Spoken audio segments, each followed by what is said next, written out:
Hello दोस्तों। अभी हाल ही में प्रधानमंत्री श्री नरेंद्र मोदी अजमेर के पुष्कर में लोकसभा चुनाव को लेकर आए हुए हैं। उन्होंने अपने भाषण की शुरुआत में इतनी बड़ी बात कह दी कि चारों तरफ लोगों में हाहाकार मच गया। आखिरकार उन्होंने अपने भाषण में ऐसा क्या कह दिया, ये जानने के लिए वीडियो को अंत तक देखिए।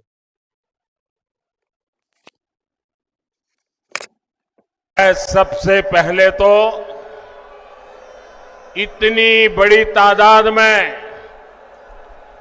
मेरी जहां भी नजर पड़ती है मुझे माताएं बहनें दिख रही हैं। मैं उनको विशेष रूप से प्रणाम करता हूं कि आप इतनी गर्मी में हम सबको आशीर्वाद देने के लिए इतनी बड़ी संख्या में आए हैं।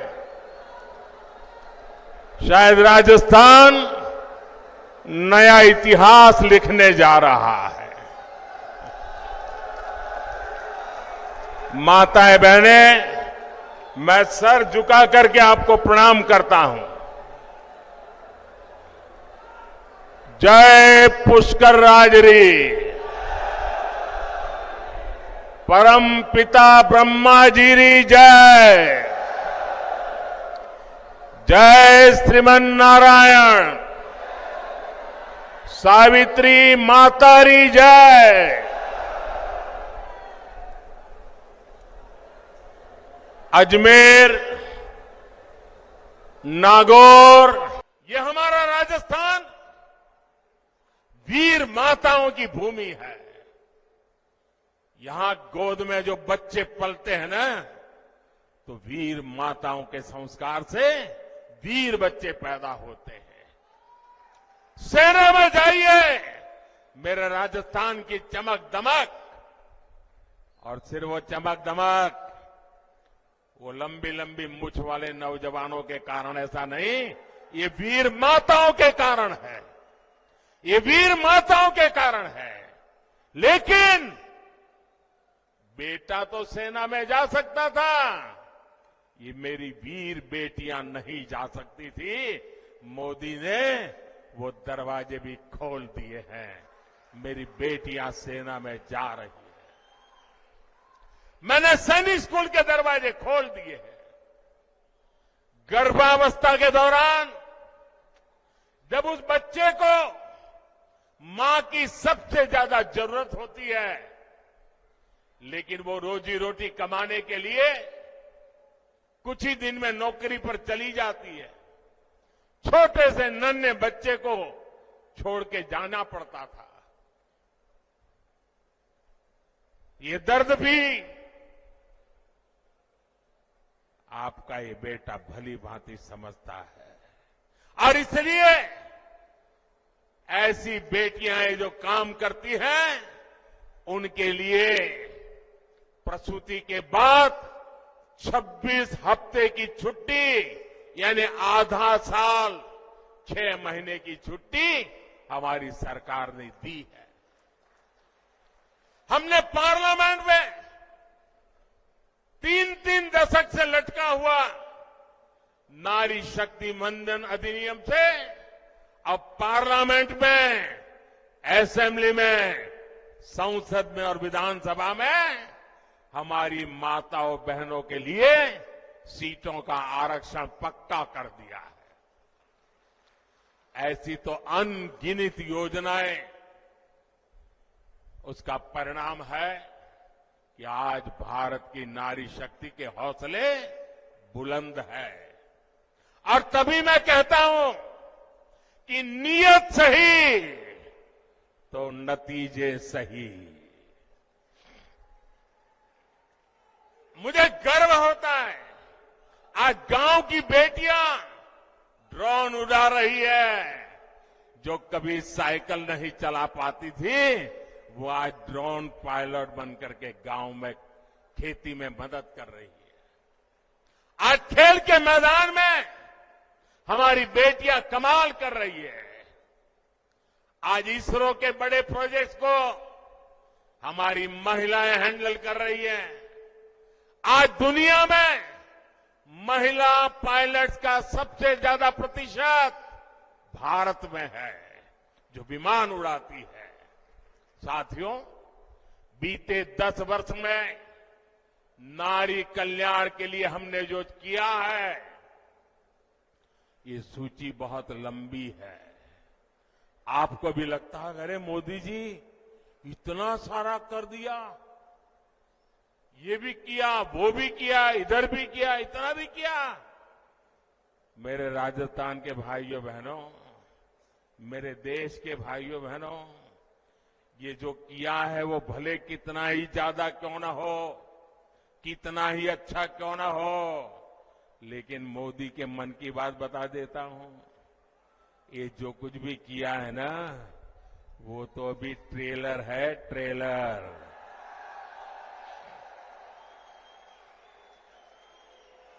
अभी तो हमें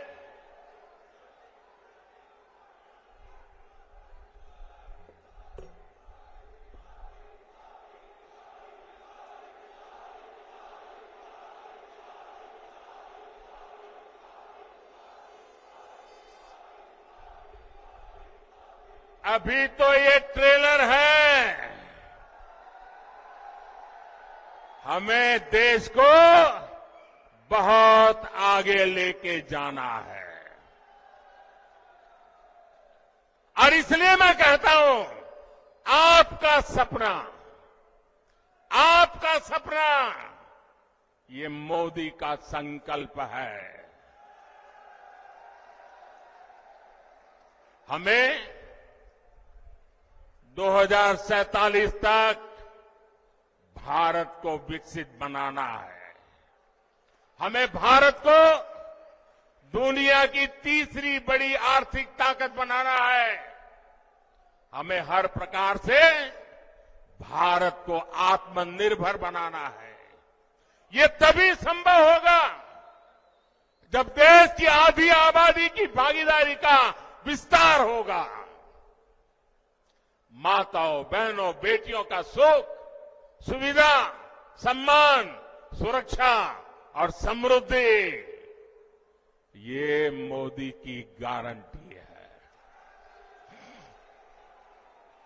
और इसलिए देश की नारी शक्ति भी कह रही है, मोदी को जिताएंगे। हर नारी कह रही है, हर नारी की गारंटी है। साथियों, मोदी आप सबके बीच से आप ही की तरह एक सामान्य परिवार से उठ करके आया है। आज भाजपा का स्थापना दिन मनाया जा रहा है। मुझे कमल के फूल भेंट में दिए गए हैं, लेकिन एक जमाना था मैं भी आप ही की तरह बूथ पे काम करता था, लोगों के घर पे झंडा लगाने जाता था, दीवारों को चित्र पेंट करता था, कभी पोस्टर लगाने जाता था, कभी जिंदाबाद जिंदाबाद के जहां जुलूस निकालता था। आप ही के बीच से निकल करके आज मैं आपके यहां पहुंचा।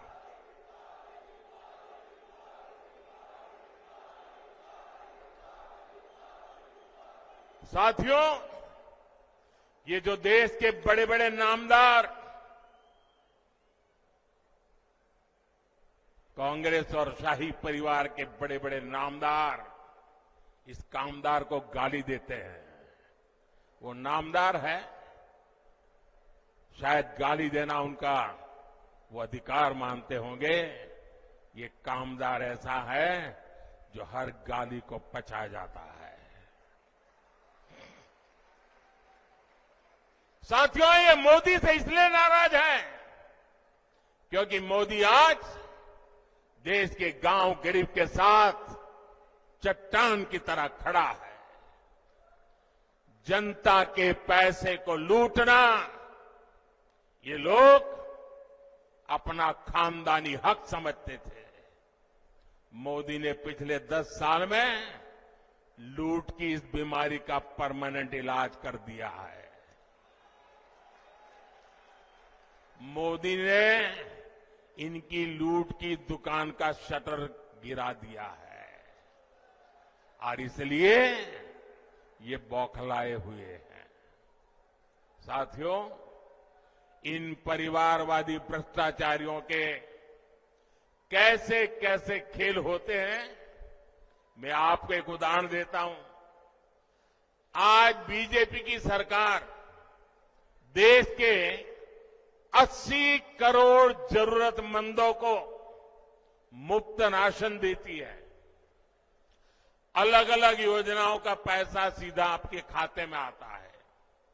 10 वर्ष में हमने 30 लाख करोड़ रुपया, आंकड़ा याद रखिए, 10 साल में 30 लाख करोड़ रुपए से भी ज्यादा गरीबों के खाते में सीधे भेजे हैं।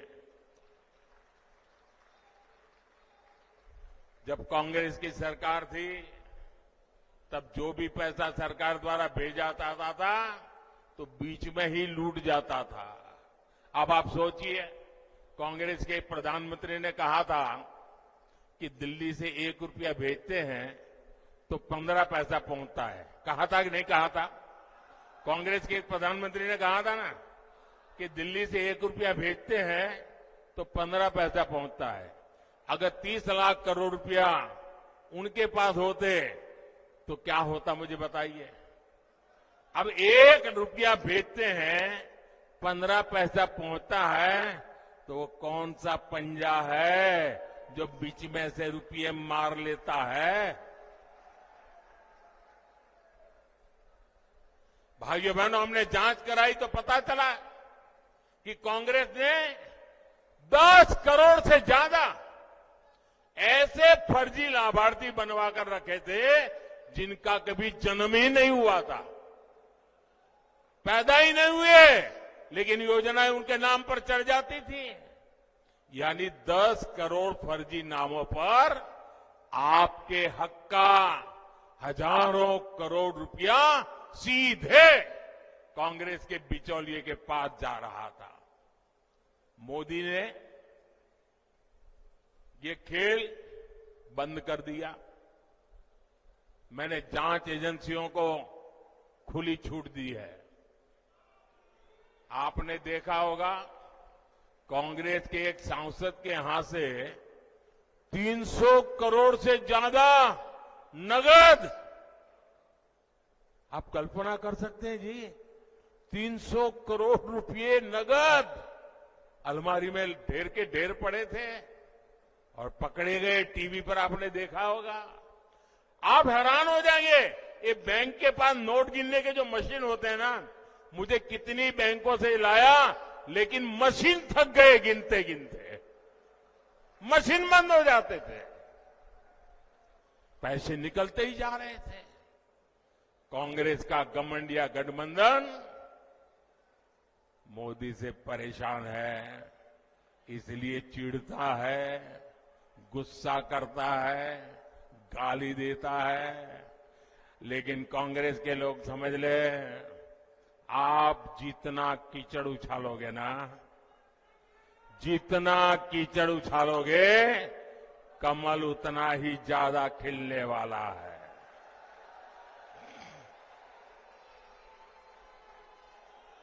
और आप देखिए, मैं कहता हूं भ्रष्टाचार हटाओ, वो कहते हैं भ्रष्टाचारी बचाओ। अभी देखिए, कांग्रेस पार्टी चुनाव जीतने के लिए रैली नहीं कर रही है, भ्रष्टाचारी को बचाने के लिए रैली कर रही है। ये कितना भी बोलते रहे, भ्रष्टाचार के खिलाफ मोदी की लड़ाई जारी रहेगी। मुझे बताइए, मुझे लड़ाई जारी रखनी चाहिए कि नहीं? इस देश से भ्रष्टाचार जाना चाहिए कि नहीं?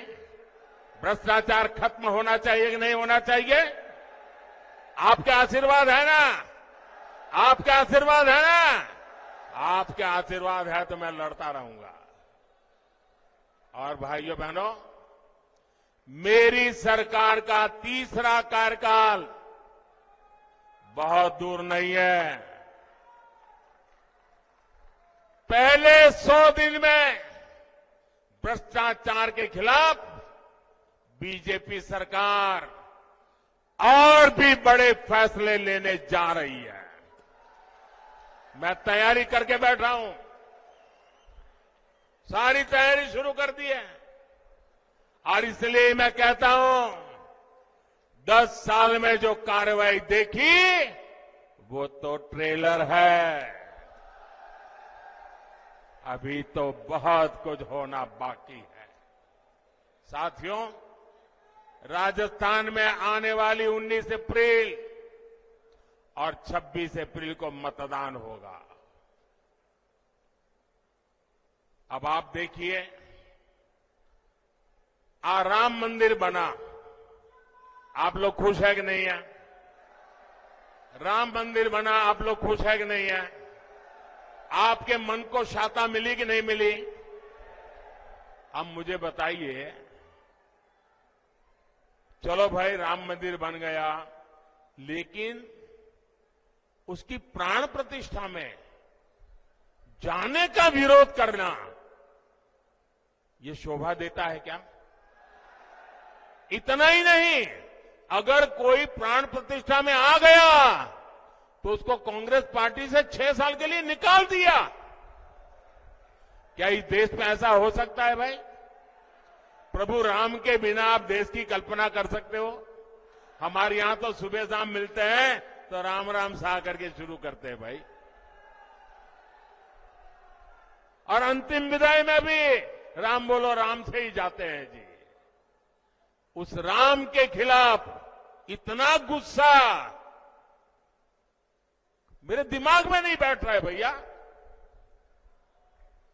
प्रभु राम अपने घर विराजे, और ये रामनवमी आ रही है, सज धज के लोग मनाने वाले हैं। हम देखते हैं कितना विरोध करते हो।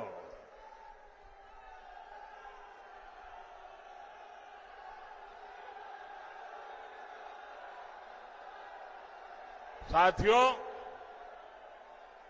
19 अप्रैल और 26 अप्रैल 2 दिन मतदान के हैं राजस्थान में। इस बार भारतीय जनता पार्टी ने अजमेर से हमारे साथी भागीरथ चौधरी जी को एक बार फिर उम्मीदवार बनाया है, और नागौर में मेरी छोटी बहन ज्योति मिर्धा जी ने जिम्मेवारी संभाली है। इन दोनों प्रत्याशियों को आपका एक एक वोट मोदी को मजबूत करेगा, और मुझे विश्वास है राजस्थान से इस बार भी 25 की 25 सीटें देना ये राजस्थान ने तय कर लिया है। लेकिन इसके लिए हमें पोलिंग बूथ जीतना है। हमारी पूरी शक्ति पोलिंग बूथ जीतने में लगनी चाहिए। गर्मी कितनी ही तेज क्यों न हो, सुबह सुबह मतदान हो जाना चाहिए। तो मेरी ये बात घर घर पहुंचाओगे? मतदाताओं का आज जितना मैंने भाषण किया वो बताओगे? हर माताओं बहनों को बताओगे? पक्का बताओगे? अच्छा, एक मेरा काम करोगे? मेरा काम है, ज्योति जी का भी नहीं है, भागीरथ जी का भी नहीं है, ये मोदी का काम है। करोगे? जरा हाथ ऊपर करो। करोगे? करोगे? पक्का करोगे? आप घर घर जाना और सबको कहना कि अपने मोदी जी पुष्कर आए थे और मोदी जी ने आपको प्रणाम भेजा है। मेरा प्रणाम पहुंचा दोगे? हर परिवार में मेरा प्रणाम पहुंचा दोगे? मेरे साथ बोलिए, भारत माता की, भारत माता की, भारत